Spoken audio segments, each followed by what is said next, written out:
Naghigabot ang pila ka mga pamatanon nga magparehistro sa comelec satellite registration luyag sa mga ini nga main kabahin sa pagbago pinaagi sa pagpili sa mga leader. Tubtob Setyembre 30 ang comelec registration sa diin sarang man makapa-update ug makapa-change status para main kabahin sa palaabuton nga eleksyon. Nagpatigayon sa drug validation ang Philippine Drug Enforcement Agency, PNP kag Anti-Drug Abuse Council sa Barangay Kamangay, Calaboa, Carimayor, Buntatala kag Lapayon sa Leganes nga lunsay wala sang tokhang surrendery sa bunga tuig. Sa datos ng Leganes Police, Barangay Poblasyon ang may pinakamadamo nga drug surrendery sa bugos nga banwa apang naghagan-hagan man ini sa bunga tuig. Nakatala ng ipaidaluman sa validation ang 13 pa ka nabilin nga barangay matapos ang regional validation sa pdea sa Agosto 28.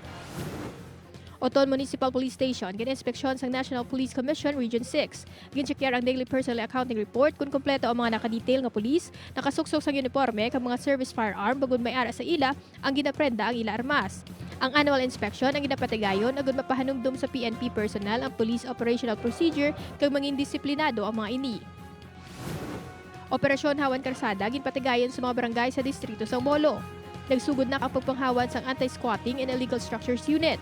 Pumalin sa Barangay Boulevard Molo, ginbaybay sa clearing team ang mga kaiping nga barangay agud tinluan ang mga road obstructions. Nagkooperar naman ang mga pamuluyo sa lugar. Padayon ang paglibot sa syudad agud palabot ang 60-day period nga ginhatag sa presidente.